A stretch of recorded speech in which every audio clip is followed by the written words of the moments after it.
국회에서 검수완박 법안 처리를 위한 본회의가 열렸습니다. 민주당의 임시회 쪼개기 강행에 국민의힘은 오늘 밤 자정까지 시한부 무제한 토론에 들어갔습니다. 민주당은 본회의 소집을 위해 오늘 새벽 검수완박 법안을 법사위 전체 회의에서 7분 만에 기립 표결로 통과시켰습니다. 대검은 헌재의 권한쟁의 심판과 함께 효력정지 가처분을 신청하는 방안도 살펴본다는 계획입니다. 문재인 대통령이 대통령 집무실 이전을 두고 마땅치 않다고 했습니다. 윤 당선인 측은 임기가 보름이 채 남지 않았다며 책무에 집중해달라고 했습니다. 실외 마스크 착용 해제 여부 발표가 오는 금요일로 예고된 가운데 인수위가 새 정부 출범 뒤인 다음 달 말 실외 마스크 해제를 검토하겠다고 했습니다. 업비트를 운영하는 두나무가 가상자산 업계 최초로 대기업에 지정됐습니다. 조선업계 인력난 해소를 위해 정부가 내놓은 외국인 노동자 근무 요건 완화에 노동계가 반대했습니다. 정규직 확대를 주장했습니다. 고양이 캐릭터 NFT를 사면 가상자산을 지급하겠다고 속인 뒤 2억여 원을 가로챈 20대가 붙잡혔습니다.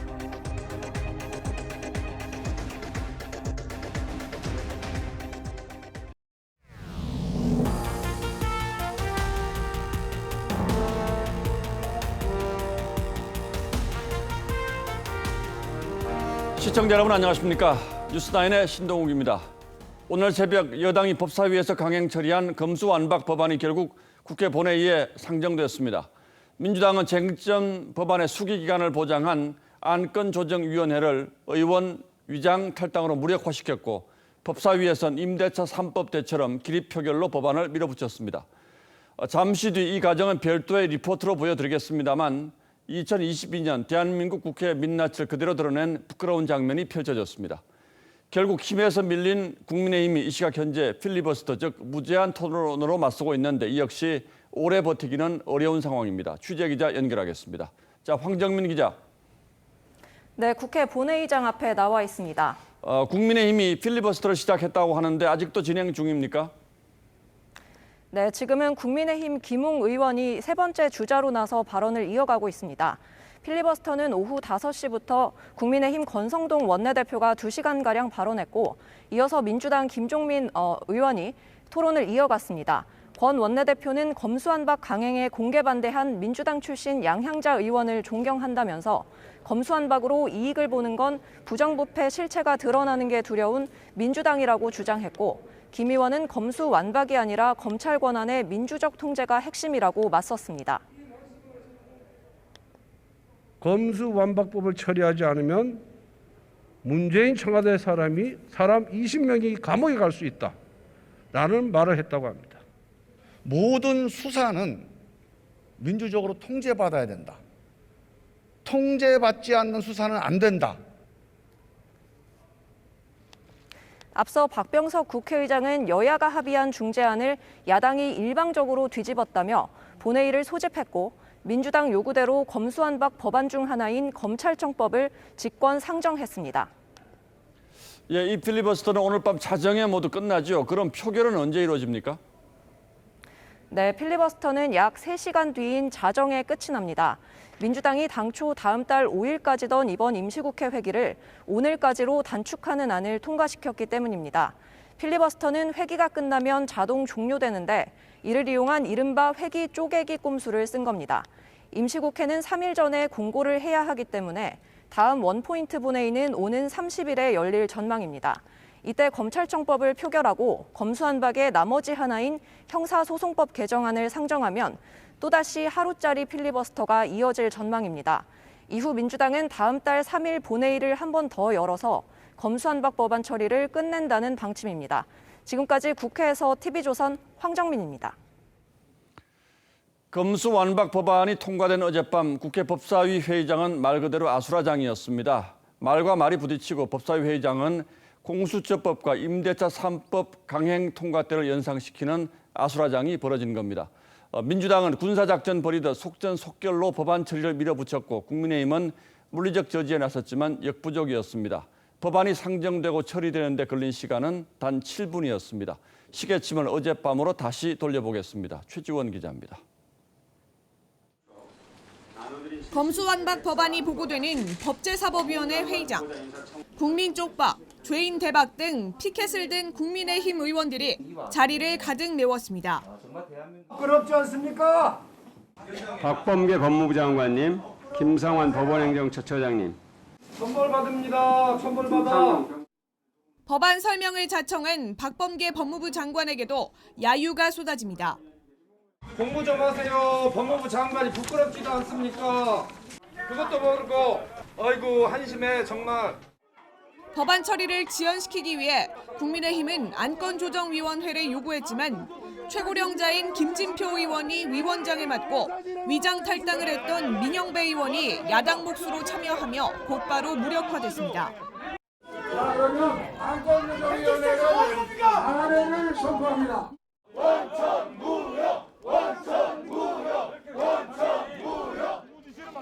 회의장 바깥에선 몸싸움도 벌어졌습니다. 왜 언론을 막느냐? 안 나와? 왜 출가 이거? 이름이 다 튀잖아요. 뭐 하는 거예요 도대체? 자정이 넘은 시각 법사위 전체 회의에 법안을 상정하려 하자 충돌은 더 거세졌습니다. 야당 의원들이 박광온 위원장을 둘러쌌고 의사봉을 놓고 실랑이도 벌어졌습니다. 의사봉을 왜 들고 가냐? 술 먹고 햇볕 부르는 곳이 아니에요, 국민 의원님들. 누가 술 먹어? 하지만 강행 처리를 막기엔 몇 부족이었습니다. 형사소송법 일부 법률. 이렇게 하시면 안 됩니다. 예, 위원장 이렇게 하시면 안 돼요. 그러면 의사진행 발언 기다려 주세요. 결국 법안은 상정 7분 만에 기립 표결로 법사위 전체 회의를 통과했습니다. 반드시 또 개정하다가 또 나올 겁니다. TV조선 최정원입니다. 예, 보신 대로입니다. 국민의힘은 이 과정이 국회법 규정과 국회 선진화법의 취지를 어겼다며 법안 처리의 원천 무효를 주장하고 있습니다. 민주당이 여야 합의로 일부 내용을 고쳐놓고 결국 여당의 원안을 통과시킨 것도 문제 삼고 있습니다. 계속해서 김복원 기자가 보도합니다.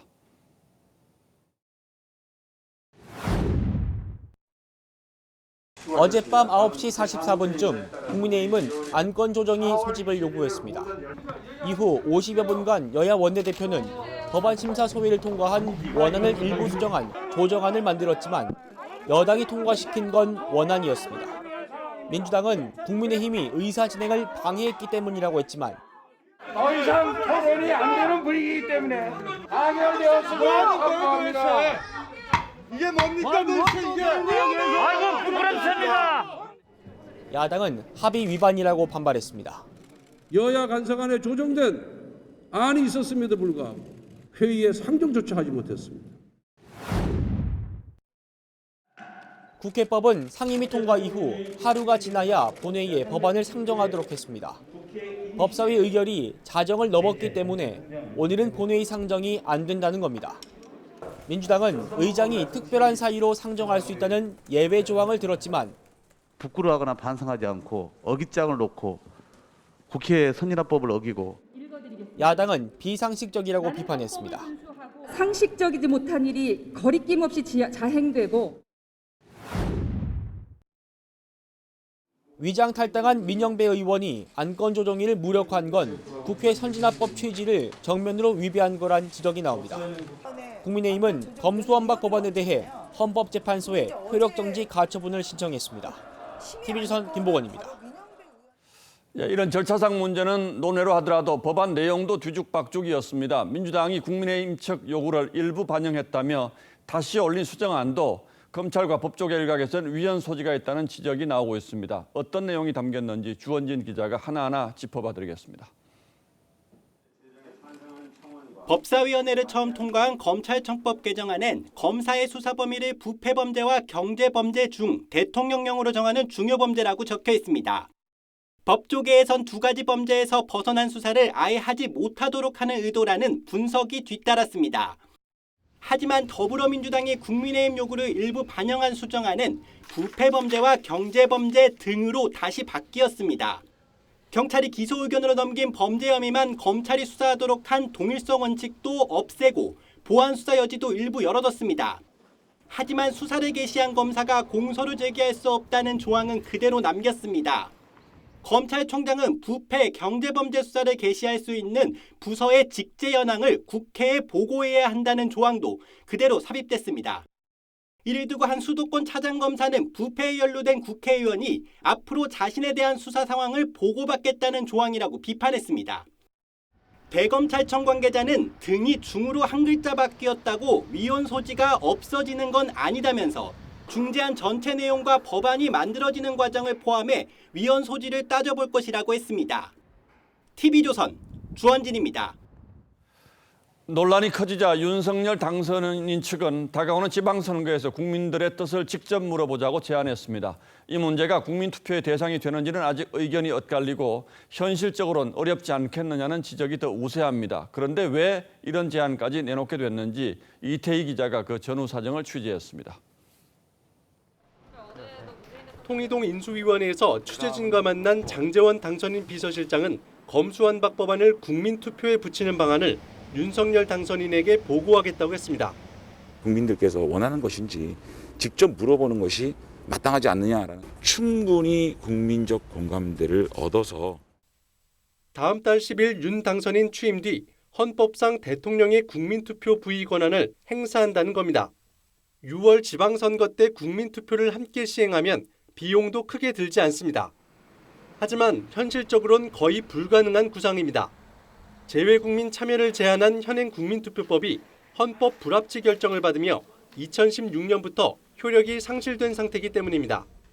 국민투표법을 개정하려면 다수당인 민주당이 협조해줘야 하지만 가능성은 매우 낮습니다. 당장 민주당은 반헌법적 제안이라고 맞받았습니다. 이 때문에 국민투표 제안은 수적 열세에 놓인 국민의힘이 검수완박의 부당성을 국민에게 직접 호소하는 여론전에 그칠 가능성이 큽니다. 윤 당선인은 오늘도 검수완박에 대한 직접 언급은 자제했습니다.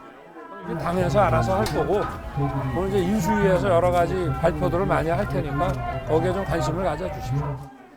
TV조선 이태희입니다.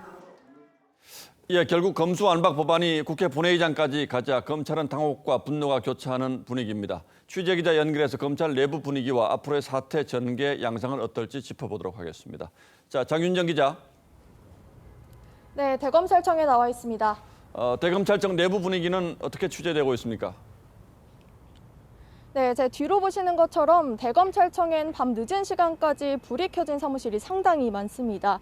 이른바 검수완박으로 불리는 검찰청법 개정안이 본회의에 상정됐다는 소식이 알려지면서 퇴근을 미루고 대책 논의에 분주한 모습입니다.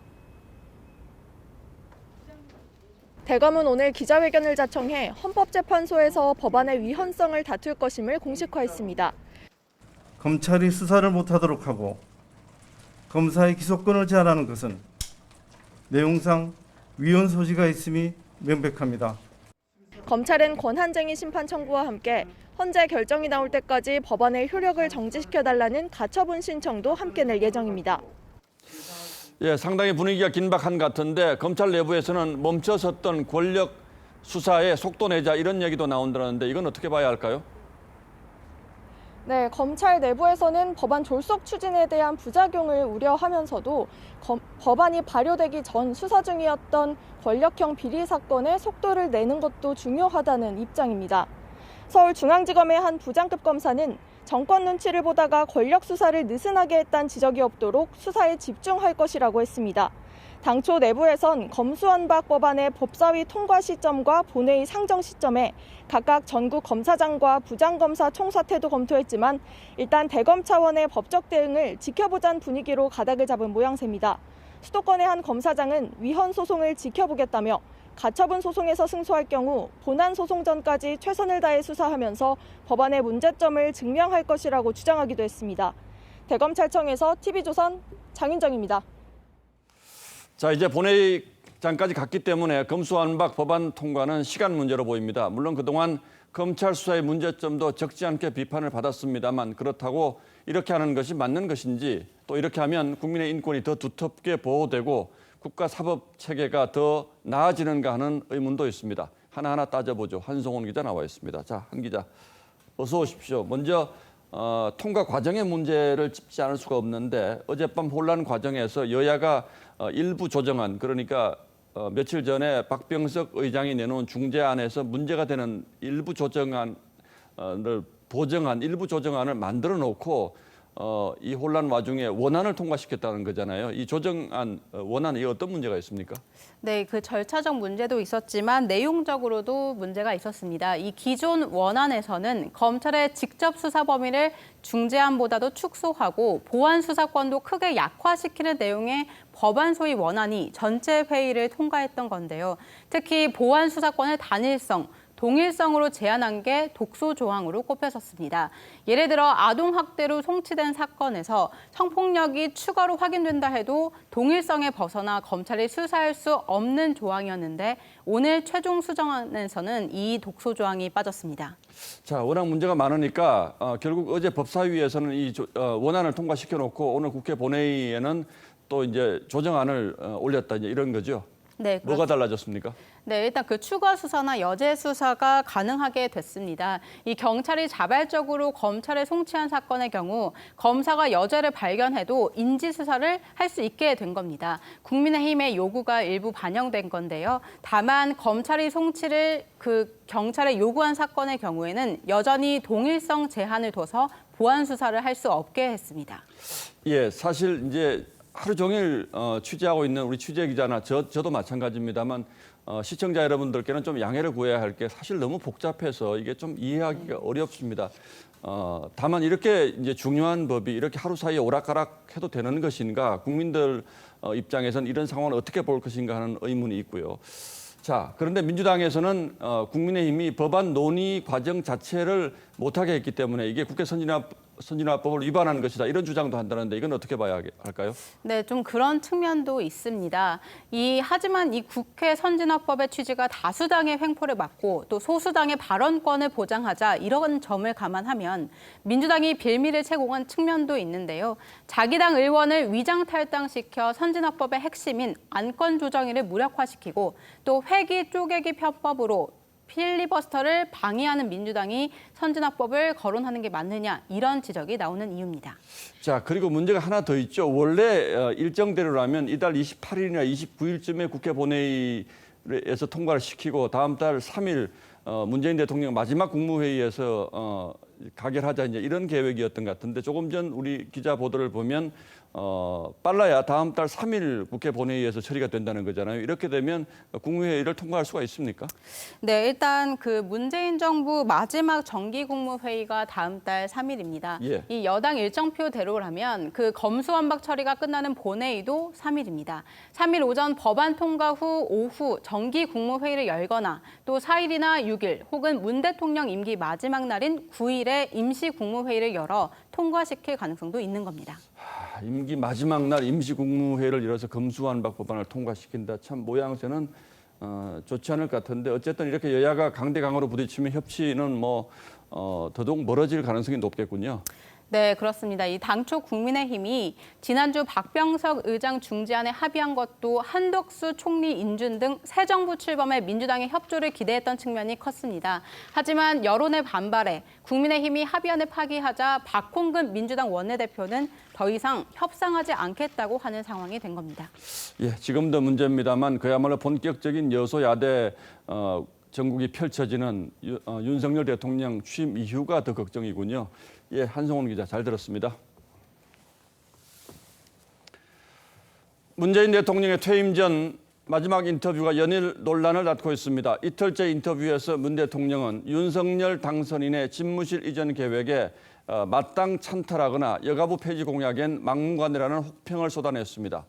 윤 당선인 측에선 일일이 대꾸하지 않겠다면서도 보름 남은 퇴임까지 책무에 집중해달라는 불편한 반응을 보였습니다. 이채림 기자가 취재했습니다. 문재인 대통령은 구중궁궐 청와대란 이미지는 자신이 집권 이후 국민과의 직접 소통을 통해 싹 없앴다면서 윤석열 당선인의 집무실 이전이 마땅찮다고 했습니다. 여가부 폐지 공약은 막무가내, 핵 보유 주장은 기본이 안 된 주장이라며 윤 당선인이 북한을 향해 선제 타격 등 거친 메시지를 낸 건 역시 적절치 못하다고 했습니다. 북한하고를 상대해본, 대화해본 또는 외교에 대한 경험이 없어서 이제 그런 것이라 생각하고 정권 재창출에 실패한 임기말 대통령이 이례적으로 차기 대통령의 언행과 정책을 조목조목 비판한 건데 탁현민 의전 비서관은 문 대통령이 인터뷰에 무척 만족했다고 전했습니다. 퇴임 후에 대통령을 걸고 넘어지지 않았으면 좋겠고 걸고 넘어지면 물어버릴 겁니다. 이에 대해 윤석열 당선인 측 핵심 인사는 왜 이렇게 뒤끝이 있냐면서 아직까지 조국의 늪에 빠져 있는 것 같다고 했고 또 다른 관계자도 국민들께 그런 모습을 보일 필요가 없지 않냐고 맞받았습니다. 남은 임기 며칠 동안 국민만 생각하시면서 본인의 책무를 다해 주시기를 다시 한번 부탁을 드리겠습니다. 안철수 인수위원장도 헌정사상 처음으로 5년 만에 정권 교체가 된 것이 국민의 평가라고 비판했습니다. TV조선 이채림입니다. 문재인 대통령이 퇴임 하루 전인 다음 달 8일 부처님 오신 날을 맞아 마지막 사면을 단행할 것인지도 정치권의 관심사로 떠올랐습니다. 청와대 측은 부인하고 있습니다만 어제부터 일부 언론을 중심으로 이런저런 사면 명단들이 거론되기 시작했습니다. 이런 경우 보통은 뭔가 물밑에서 움직이고 있는 경우가 많죠. 일단 이명박 전 대통령, 이재용 삼성전자 부회장의 김경수 전 경남지사, 조국 교수의 부인인 정경심 씨 이름이 오르내리고 있는데 어떤 조합의 사면이 단행될지 아니면 소문으로만 그칠 것인지는 여론에 달려있다고 봐야 할 것 같습니다. 조정린 기자가 취재했습니다. 정치권에선 문 대통령의 마지막 사면 대상으로 이명박 전 대통령, 김경수 전 경남지사, 정경심 전 교수, 이석기 전 의원, 이재용 삼성전자 부회장 등이 거론됩니다. 사면을 단행한다면 임기 만료 하루 전인 다음 달 8일 석가탄신일이 유력합니다. 문 대통령은 지난 25일 기자간담회에서 원론적 입장만 밝혔지만 공감대 여부가 여전히 우리가 따라야 할 판단 기준이라고 생각합니다. 청와대는 민주당 의원들로부터 사면에 대한 의견을 수렴 중입니다. 한 민주당 의원은 통 크게 과감하게 하는 게 좋겠다는 생각을 청와대에 전했다고 밝혔고 문희상 전 국회의장도 과감한 통합의 방향으로 정치적 고려가 있어야 한다고 했습니다. 청와대 고위 관계자는 정해진 것은 아무것도 없다면서도 이명박 전 대통령에 대한 사면 여부가 모든 결정의 출발이라고 했습니다. 야당은 정경심 전 교수, 김경수 전 지사와 이 전 대통령을 도매금으로 묶는 사면은 부적절하다고 비판했습니다. 감옥에 간 지 얼마 안 된 정경심 전 교수나 이런 김경수 지사를 묶어서 도매로 사면을 얘기하는 건 굉장히 부적절하다고. TV조선 조정린입니다. 날씨가 더워지면서 마스크 언제쯤 벗을 수 있나 궁금해하시는 분들 많을 텐데요. 인수위가 새 정부 출범 후 다음 달 말 마스크 실외 해제 여부를 판단하겠다고 했습니다. 방역당국은 관련 발표를 모레로 예고해둔 터라 고심이 깊은데요. 방역당국이 인수위 의견을 받아들인다면 실외 마스크 해제는 당초 계획보다 2주 정도 뒤로 밀릴 것으로 보입니다. 그럼 다음 달에 마스크를 벗을 수 있을지 정은혜 기자가 전하겠습니다.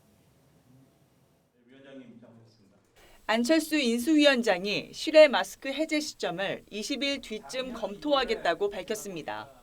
5월 하순 정도에 그때 상황을 보고 판단을 하려고 합니다.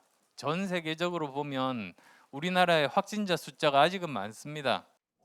새 정부 출범 한 달 내에 방역 상황이 안정되면 실외 마스크 프리 선언을 하겠다는 겁니다. 그렇다 해도 건물 출입 때는 마스크를 착용하게 하는 등 실내 마스크는 당분간 필요하다는 설명도 덧붙였습니다. 당장 모레 실외 마스크 해제 여부를 발표할 예정인 방역당국은 고심 중입니다. 인수위가 제시한 의견들을 비롯한 다양한 의견들을 종합적으로 검토해서 현재로선 실외 마스크 해제를 2주 더 미루는 방안에 무게가 실린 분위기입니다. 다음 달 15일 전후 새 정부의 결정을 맡기는 겁니다. 계획대로 5월 초부터 실외 마스크를 해제하되 집회나 행사 등 비말 전파가 우려되는 경우 착용을 권고하는 방안도 아직은 가능성이 있습니다. 인수위는 가을 재유행이 오기 전 먹는 치료제 100만 9천 명분을 추가 도입하고 백신 이상 반응 치료비 지원을 최대 5천만 원으로 상향하는 방안의 100일 로드맵을 추진하겠다고 밝혔습니다. TV조선 정은혜입니다. 이 공항에서는 항공기를 견인하는 특수 차량이 운행되는데요. 이 차량을 정비하던 근로자가 대형 바퀴에 끼어서 숨졌습니다. 고용노동부가 사고를 낸 업체에 대해서 중대재해처벌법 위반 여부 조사에 들어갔습니다. 강석 기자입니다. 노란색 중장비가 대형 항공기를 끌고 이동합니다. 항공기 견인용 특수 차량입니다. 차량 무게는 40톤에 이르고 바퀴는 높이만 1m가 넘습니다. 어제 오후 5시쯤 인천국제공항 내 정비소에서 30대 정비 근로자 A씨가 견인 차량 바퀴와 차체 사이에 끼어 숨졌습니다. A씨는 사고 당시 견인 차량 뒷바퀴를 들어올리고 기름 유출 여부를 점검하고 있었습니다. 이 과정에서 다른 근로자가 차량 시동을 끄자 뒷바퀴가 원래 위치로 돌아오며 끼임 사고가 났습니다. 당시 3인 1조로 작업했지만 사고를 막진 못했습니다.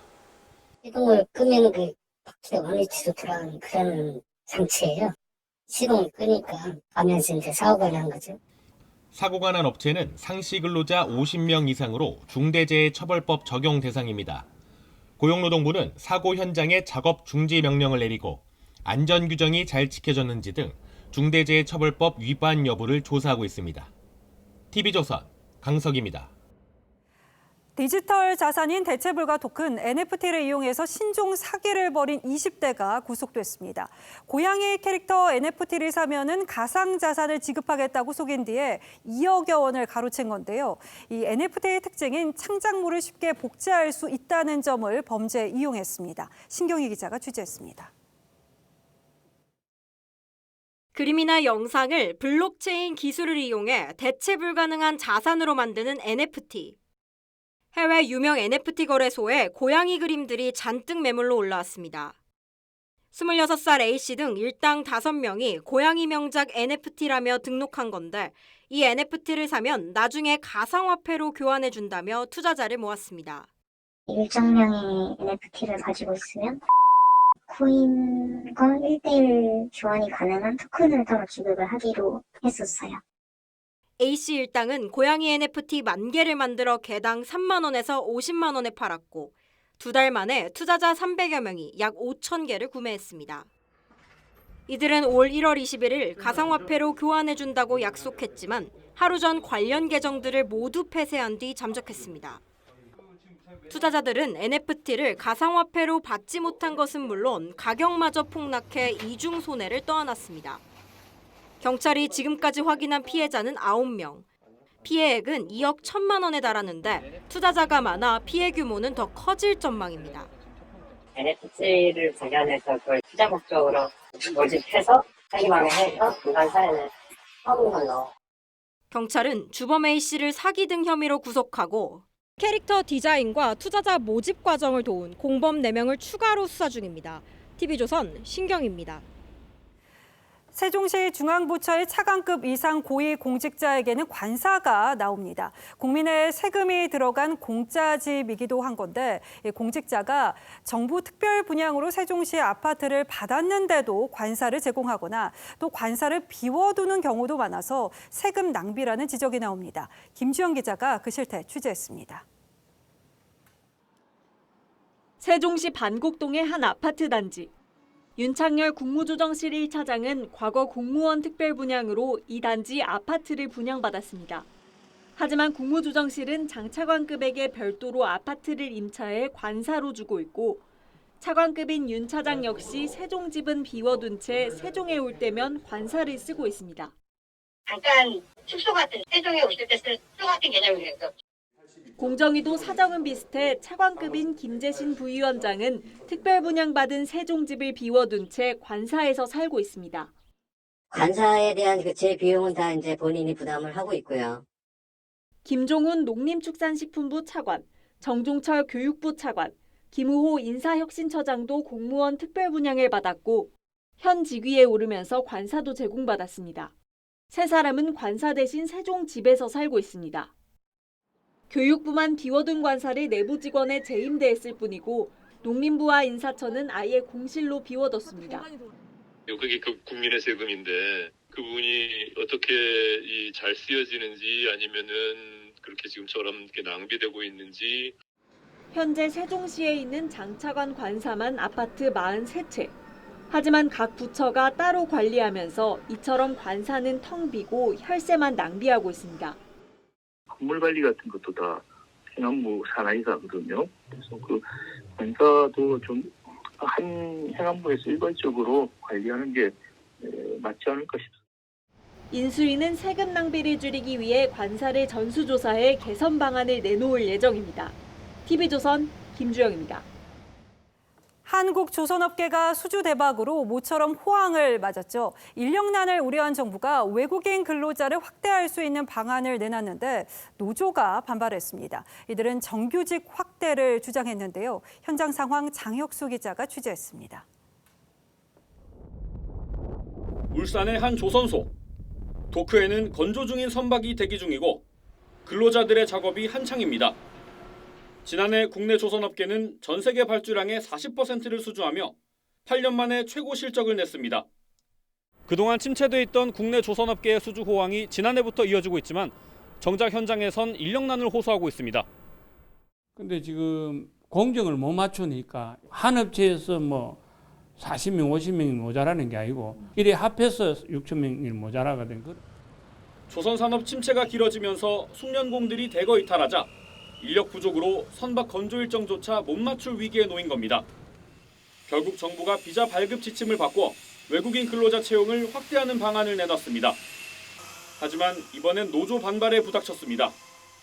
노조 측은 외국인 노동자를 숙련공으로 양성할 수 없는 구조라며 외국인 근로자가 아닌 정규직 확대를 주장하고 있습니다. 노조 반발이 조선 산업 경쟁력을 떨어뜨릴 수 있다는 지적이 나옵니다.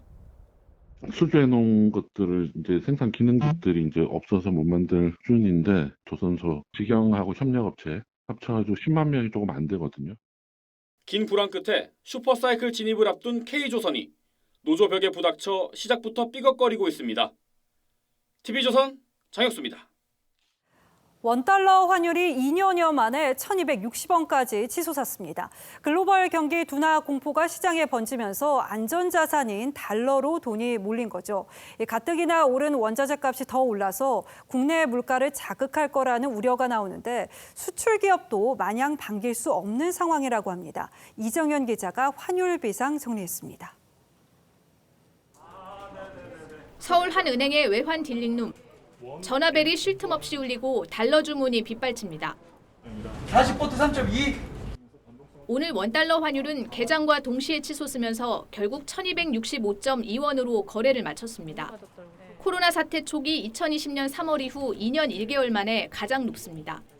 중국 시장의 최근 코로나 봉쇄로 인해서 경기가 둔화할 것이란 측면이 강하게 반영되면서 안전자산 선호 심리가 크게 부각된 점. 시장에선 원달러 환율이 2008년 금융위기 이후 처음으로 1,300원 선을 넘어설 거란 관측까지 나오고 있습니다. 환율 상승으로 원화 가치가 하락하면 수출 기업엔 보통 호재지만 이번엔 그런 환율 효과를 누리지 못할 거란 분석이 나옵니다. 엔화와 위안화가 동반 약세를 보이면서 일본이나 중국 기업보다 가격 경쟁력을 확보할 수 없는 상황이기 때문입니다. 오히려 원자재나 중간재 가격이 올라 수입 물가가 인플레를 키우는 형국입니다. 수출이 늘어나는 어떤 탄력성보다는 수입 물가가 올라가는 그 효과가 더 커지는 것 같아요. 무역 수지만 안 좋아지는 그런 결과가 생겨나는 것. 복합 위기 가능성이 점차 높아지면서 지난밤 미 증시가 폭락하고 우리 증시도 닷새째 하락했습니다. TV조선 이정현입니다. 가상화폐 거래소 업비트를 운영하는 두나무가 가상화폐 사업자 중 처음으로 대기업에 지정됐습니다. 정부가 규제 사각지대로 불렸던 가상화폐 거래소의 내부 거래 등을 감시하겠다는 의미로도 볼 수 있습니다. 하지만 투자자 보호책은 여전히 미흡하다는 지적이 나옵니다. 송병철 기자입니다. 작년 투자 열풍으로 하루 거래 금액이 40조 원을 넘어섰던 가상화폐 거래소 업비트. 공정위는 업비트 운영사인 두나무가 자산 총액 5조 원을 넘었다고 판단하고 대기업 집단으로 지정했습니다. 두나무가 가상자산 거래 주력 집단으로서 처음으로 지정되었습니다.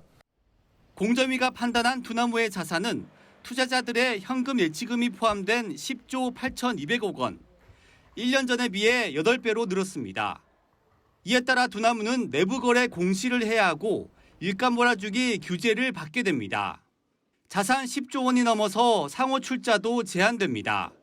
규제의 무풍지대였던 가상화폐 거래소에 대해 정부가 감시에 들어간 셈이지만 여전히 금융기관으로 보고 있는 건 아니어서 마땅한 투자자 보호책은 내놓지 못하고 있습니다.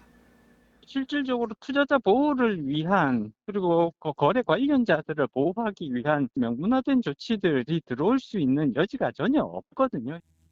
한편 지난해까지 자산 3위였던 SK는 반도체와 석유 사업 성장, 물적 분할에 따른 신규 회사 설립 등으로 자산 총액이 급증하면서 현대차를 제치고 최초로 자산 순위 2위로 올라섰습니다. TV조선 송병철입니다. 예, 다음 뉴스입니다. 이번 6일 지방선거에서는 시도지사와 함께 시장 군수 같은 기초단체장 226명도 뽑게 됩니다. 여야가 지금 한창 후보를 결정하는 중인데 공천이나 경선 과정에서 각종 반발과 잡음이 끊이지 않고 있습니다. 황선영 기자가 취재했습니다. 국민의힘 서울 강남구 당원들이 낙하산 공천 반대 현수막을 들고 항의합니다. 시장 공천 반대한다! 반대한다! 반대한다! 반대한다! 14명이 도전장을 낸 강남구청장 후보 가운데 서울시당 공관위가 경선 후보자 4명을 확정했는데 이후 중앙당 공관위가 갑자기 여성 전략 공천을 검토하고 나섰기 때문입니다. 강남이 14명의 예비 후보가 활동을 했는데 전혀 무시를 하고 중앙당에서 전략 공천을 할. 여성 예비 후보는 4명 중 2명인데 이 가운데는 이은재 전 의원도 포함돼 있습니다. 이 전 의원은 지난 총선 당시 공천에서 배제된 뒤 탈당해 당적을 2차례 옮기거나 당시 윤석열 검찰총장의 호위무사를 자처하며 가짜 혈서 논란을 빚었던 인물입니다. 이에 당내에선 말도 안 되는 일이 벌어지고 있다는 비판이 나오고 있습니다. 국민의힘에선 용산구청장 예비 후보가 컷오프에 반발하며 극단적인 선택을 시도했고 서초구는 서울시당의 단수공천 방침에 중앙당이 제동을 걸며 공천이 지연되고 있습니다. 민주당에선 전략선거구 지정에 반발한 당원이 분신을 시도하는 등 여야 모두 기초단체장 공천을 두고 잡음이 이어지고 있습니다. TV조선 황선영입니다. 예, 지방선거 열기가 뜨거워지고 있습니다. 이번 선거는 특히 경기지사를 승부처라고 보는 분들이 많은 듯하죠. 그래서 어제 민주당 김동연 후보와 인터뷰를 했고 오늘은 국민의힘 김원혜 후보를 이어서 모셨습니다. 자, 김 후보님 어서 오십시오. 안녕하십니까? 예, 뭐 방송인이어서 워낙 익숙하긴 한데 국회의원 되자마자 또 대통령 선거 있었고 당선인 대변인 하시다가 또 바로 이제 경기지사 선거에 나섰습니다. 지켜보는 입장에서는 조금 숨가쁘게 느껴지는데 본인은 어떻습니까? 늘 그렇게 살아왔던 것 같습니다. 예. 그래서 제가 기자였다가 또 청와대에서 공직자를 하고 또 대기업에서 현장 전략을 짜는 글로벌 마케팅 임원을 하다가 이제 또 국회의원까지 아마 제 일생에서 정말 편안하게 쉬었던 날이 한 달이 넘지 않았던 것 같아요. 예, 알겠습니다. 자, 어쨌든 경선 과정 얘기 잠깐 좀 짧게 좀 여쭤보겠습니다. 이제 유승민 후보가 탈락하고 나서 자객이라는 표현을 썼어요. 그래서 윤심이 작용한 것 아니냐 뭐 이런 얘기들을 많이 하는데 실제로 윤석열 당선인은 뭐 이번 경선에 대해서 어떤 말씀을 하셨습니까?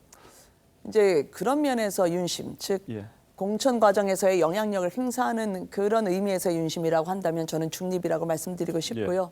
그러나 지역민들에게, 특히 경기도민분들에게 막강한 영향력을 행사하는 그런 정부로서 광폭적 지원을 할 수 있는 삶의 문제를 개선할 수 있는 윤심이라고 한다면 저는 상당히 컸다고 생각합니다. 대통령과의 호흡에 있어서는 본인이 낫다 이제 이렇게 평가하시는 거죠? 그 윤심에서는. 모든 경기도의 규제를 해결하는 것은 대통령의 결단이 아니면 안 되니까요. 예. 자, 반대로 가면 이제 또 명심 이재명 지사의 영향력이 여전히 뭐 상당한 곳이기도 해서 과연 어떤 승부가 펼쳐질까 궁금해하는 분들이 많은데 어떤 전략으로 임하실 생각입니까? 저는 이재명 전 지사의 4년에 망가졌던 경기도를 다시 복원해야 되는 그런 의무를 갖고 있다고 생각을 합니다. 실제로 주거와 교통, 그 모든 수레바퀴가 멈췄습니다. 그래서 주민들이 고통스러웠죠.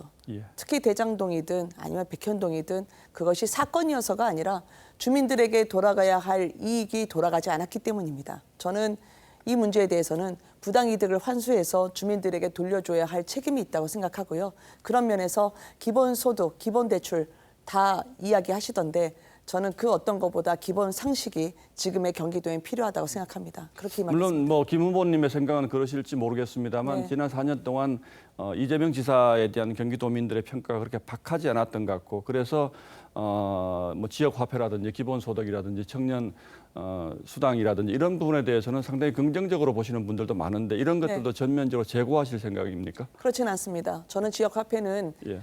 건강하고 투명하게 쓸 수 있고 또 보탬이 될 수 있는 길이 있다 분명히 생각하고 예. 그 길을 모색할 생각입니다. 다만 코나아이처럼 운용대행사가 주민들에게 도민들에게 돌아가야 할 낙전 수입을 본인들의 주머니에 채워넣음으로써 예. 오히려 코나이 즉 권력층에 기댔던 그 특권 계층에게 수익을 몰아주는 결과가 됐죠. 그 저는 코나이는 그 지역화폐 운영사를 말씀하시는 그렇습니다. 거죠. 예. 도민들에게 돌아가야 할 이익이 업체로 돌아갔다 이제 이런 맞습니다. 이 부분은 나중에 다시 한번 논해보고요. 네.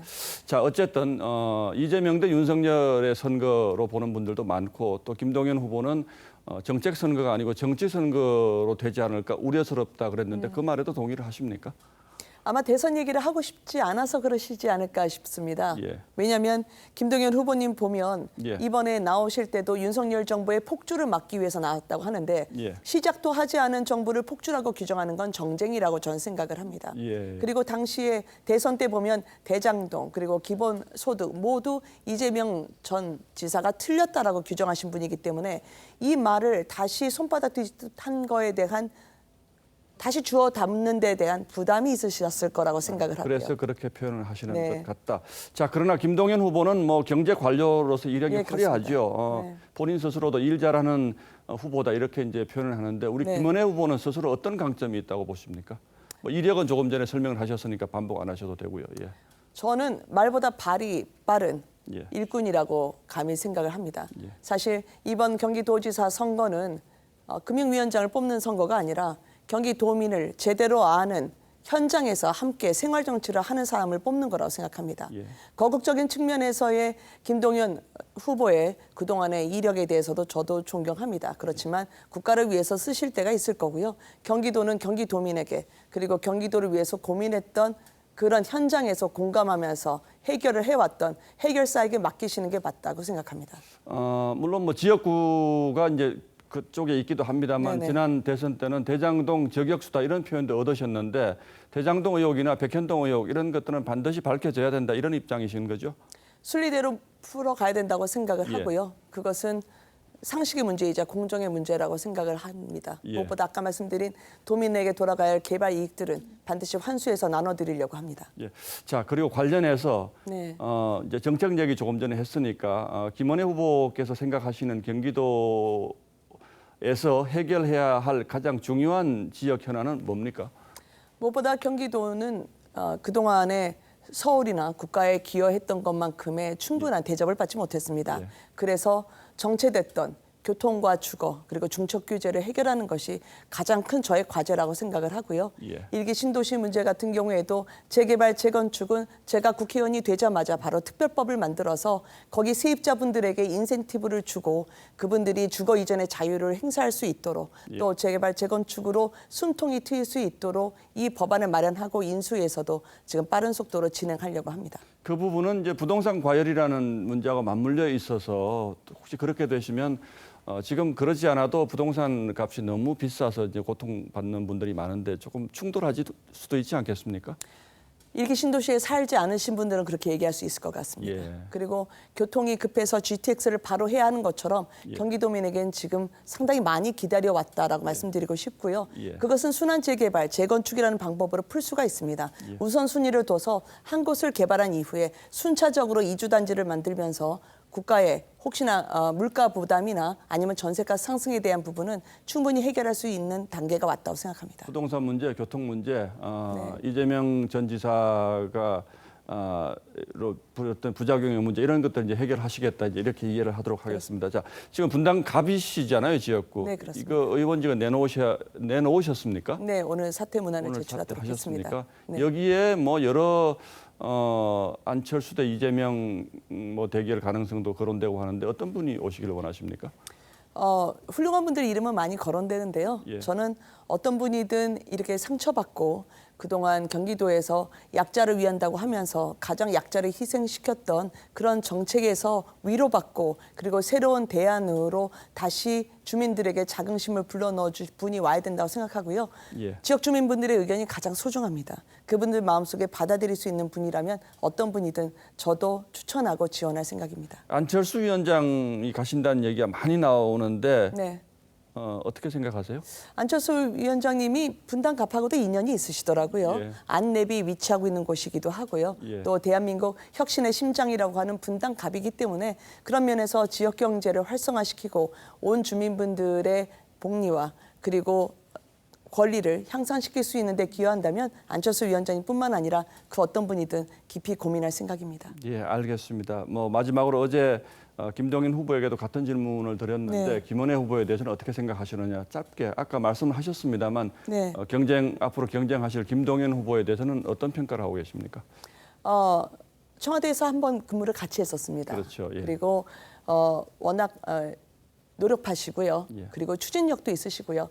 그렇지만 저는 그 추진력의 방향이 문제라고 생각합니다. 예. 공직자란 특히 이제 관료 사회에서는 윗분이 어떻게 생각하시느냐에 따라서 발언이 달라지기 마련입니다. 그래서 아마 이번에 제가 출마 선언하실 때 보니까 일기 신도시를 공공으로 하시겠다고 하시더라고요. 예. 그래서 때에 따라 달라지는 소신은 그것은 표를 위한 건지 아니면 철학을 그때그때 유불리에 따라 바꾸는 건지 그 정체성에 대해서 제가 여쭤볼 날은 한번 올 것 같고요. 예. 부동산의 지금 세금 폭탄, 대출 규제, 모든 국민들이 집을 갖지 못해서 그렇게 비탄에 빠졌던 그 모든 정책이 김동연 경제부총리 때 나왔습니다. 예. 책임을 지셔야 하고 그 부분에 대한 해명은 있으셔야 될 것 같습니다. 알겠습니다. 두 후보를 제가 어제 오늘 인터뷰했습니다만 김동연 후보에게서는 좀 경륜이 느껴졌고 우리 김원혜 후보께는 좀 패기가 느껴지는군요. 네. 예, 좋은 승부가 되길 바라겠습니다. 고맙습니다. 오늘 감사합니다. 나와주셔서. 예.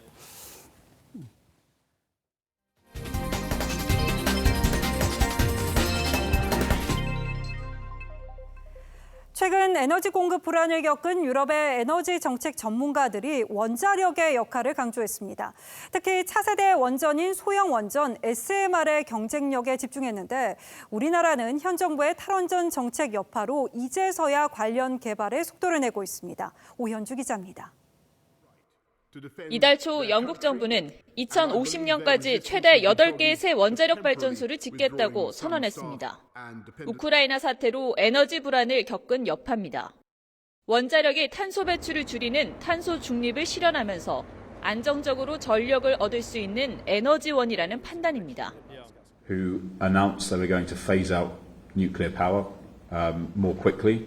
They've had to reverse that in the last few months because of the impact of Russian gas and a reassessment of energy security needs in Belgium. 최근 한국의 원전 사업을 제안한 폴란드 정부도 에너지 안보, 환경 보호, 경제성을 이유로 원자력 중심으로 에너지 정책을 변화시키고 있습니다. It's also very important for the country Poland when the economy is much based on industry. So the secure supply of electricity is really important for our country. 미국과 중국 등은 대형 원전보다 안정성이 높은 소형 원전, SMR 개발에 속도를 내고 있습니다. 하지만 한국은 갈 길이 멉니다. 2012년 일찌감치 개발한 스마트 SMR 기술이 탈원전 정책으로 사실상 사장됐고 3년 전 개발을 시작한 혁신형 SMR은 예비 타당성 조사도 못했습니다. 2035년 최대 620조 원 규모로 커질 SMR 시장에서 뒤처지지 않기 위해서는 정책 마련과 규제 개선에 속도를 내야 한다는 지적이 나옵니다. TV조선 오현주입니다.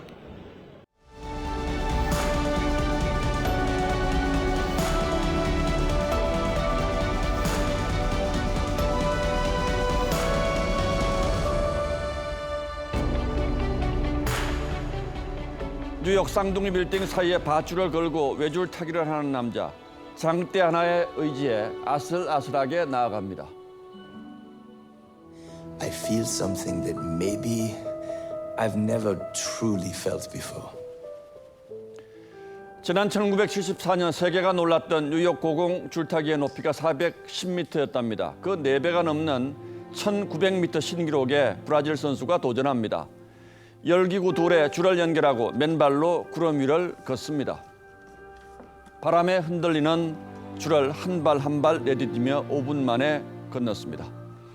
그는 성공한 뒤엔 말로 설명할 수 없는 쾌감이 찾아왔다고 했습니다. 바로 신경 전달 물질 도파민이 뇌에 일으키는 쾌감입니다. 이 화학적 도취와 흥분이 더 높고 더 위험한 모험에 도전하게 만든다고 하죠. 영국 뇌신경 심리학자는 권력 중독도 도파민의 쾌감과 비슷해서 권력이 끊기거나 막히면 금단 증상이 생긴다고 했습니다.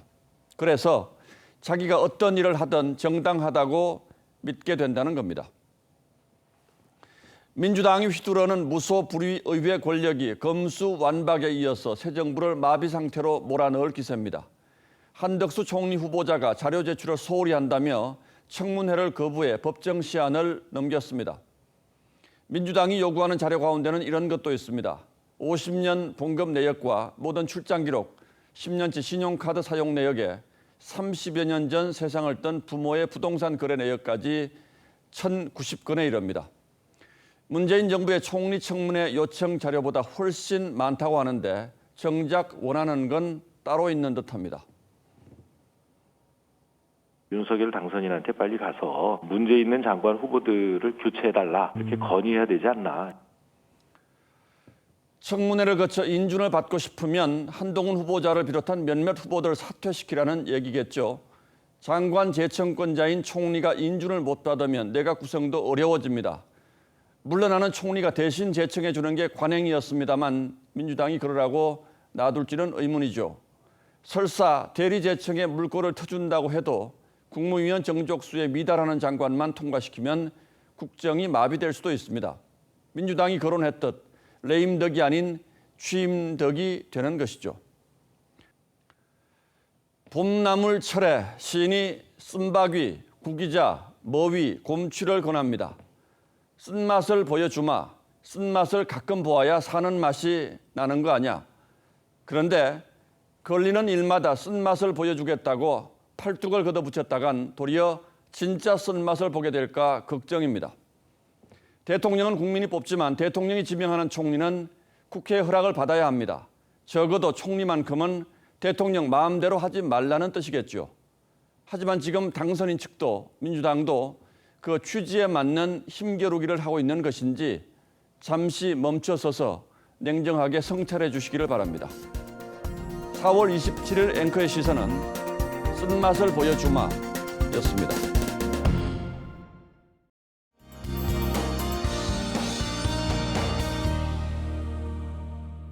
편안한 저녁 보내고 계신가요? 해가 지면서 기온이 점점 낮아지고 있습니다. 내일도 이맘때 봄 날씨가 예상되는데요. 서울 아침 기온 12도로 오늘과 비슷하게 출발을 하겠고요. 낮에는 기온이 25도까지 올라서 오늘보다 살짝 높겠습니다. 계속해서 일교차가 10도 이상 크게 벌어지는 만큼 건강관리 잘해주셔야겠습니다. 내일도 전국 대체로 맑다가 오후부터 구름이 차차 많아지겠고요. 어제 중국에서 발원한 황사가 내일까지 영향을 주겠습니다. 서쪽 지역을 중심으로는 미세먼지 농도가 짙게 나타날 것으로 보이니까요. 호흡기 건강에 각별히 신경 쓰시는 것이 좋겠습니다. 목요일 아침 출근길 대부분 지역 10도 안팎에서 출발을 하겠습니다.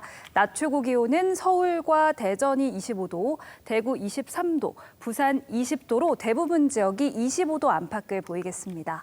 당분간 평년 수준의 봄 날씨가 이어지겠고 주말을 앞둔 금요일에는 전국 곳곳에 비가 조금 지나겠습니다. 날씨였습니다.